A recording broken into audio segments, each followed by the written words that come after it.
I'm Mike Mayock from the NFL Network, and welcome to the NFL Scouting Combine section of nfl.com. Now, last season just finished, but it's time to start thinking about next year. And if it's late February, folks, you know what that means. All eyes are in Indianapolis for the NFL Scouting Combine. Now, the road to the pros starts right here for former college stars, as they'll be tested both physically and mentally by scouts and coaches. The Combine is where players show off their speed, their strength, and football instincts through numerous drills. Now, in this section of the site, I'll walk you through not only what participants are tested on, but specifically what coaches and scouts are looking for in these drills. You'll learn why a top time in a three-cone could equate to a first-round pass rusher, or which throws a franchise quarterback has to make when he's throwing the route tree. So look around, have some fun, and you'll be an expert in no time on the NFL Scouting Combine and the upcoming draft class.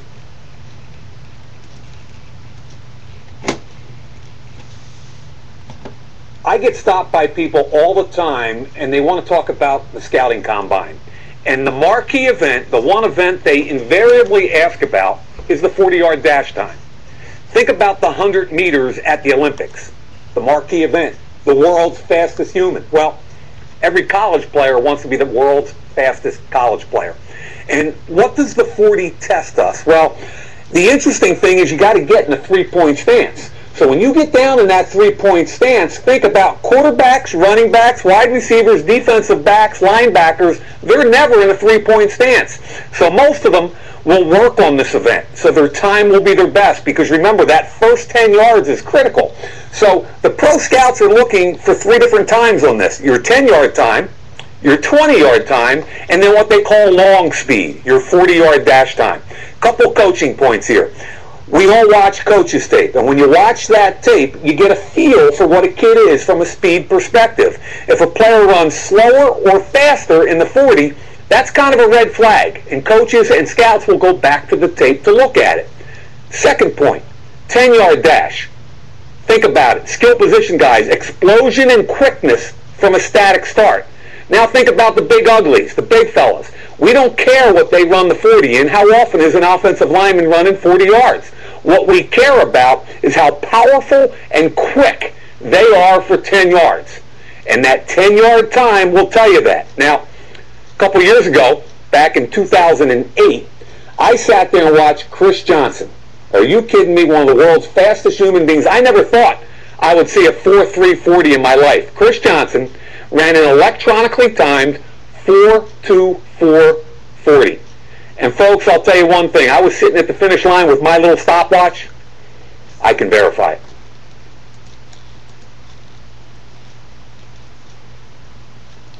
One of my favorite drills every year is the bench press. Pretty simple, pretty elemental, and obviously it's a test of strength. But it's also a test of endurance, because it's not a one-rep max. I don't care if you can bench 400 or 500 pounds.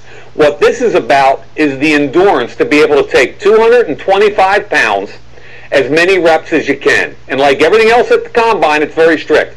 Can't bow your back, can't bounce it. They're sitting there and they're counting the reps. And if you might do it 35 times, and if they say 7 of them were cheating, you only net 28. So it's very important to do it strictly. And what it tests is your endurance. If you just get in the weight room for 3 or 4 months, you're not going to rep out at 2 1/4. But if you've been in your collegiate weight room for the last 3, 4, or 5 years, and you're working your tail off, you've got a chance in here, because it's all about hard work, to rep out at a pretty high level. Now, the room they do it in is really fun. You know guys, you know physicality, you know challenges. You get a group of guys together that are type A competitors, and the testosterone starts to flow. How strong are you? How much can you rep it out? General managers, head coaches, every team in the league represented in this one room. The players are screaming and yelling for each other, trying to help each other. Get every last rep you can get. And it's almost the mentality like it's us against the world.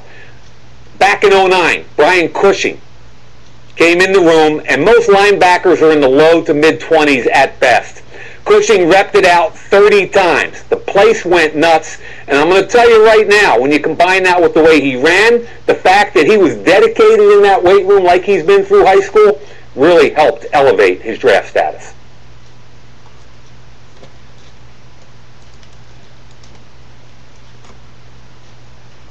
Remember the broad jump back in middle school? That's about how simple this next drill is.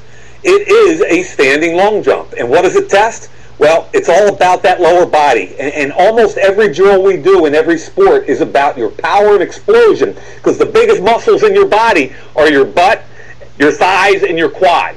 And when you get down in here and you're going to explode out from a balanced, static start as far as you can go. And you'll hear me talk about balance all the time in every drill, and this is really important. The way the scouts test this is that you have to start, you can't rock, you can't take a step back, you have to start right here. No movement at all other than bending. When you explode out and land, that's the next balance point. Remember in the NFL, extra steps, slipping, sliding, none of those things work in the NFL. You've got to land your jump and stay on it, almost like an Olympic event.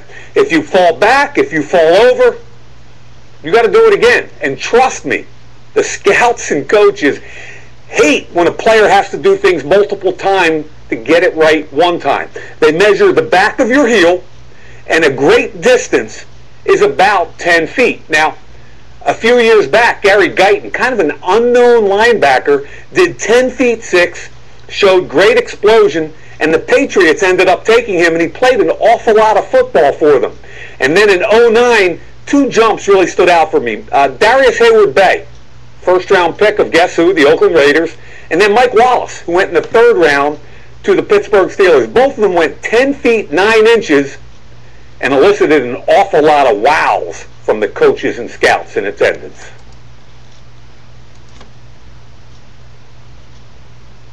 The vertical jump is very similar to the broad jump, and it's going to test how strong you are with that lower body and those big muscles. Now, some people naturally just jump high, given a natural, God-given ability to jump. But I think what it also tests for a lot of coaches and scouts is how often you're in the weight room squatting and doing all those important lower bodies, because you can really elevate your vertical jump if you work hard at it. So what they do is they measure you with a flat-footed reach. Okay? They're not going to let you cheat with your feet.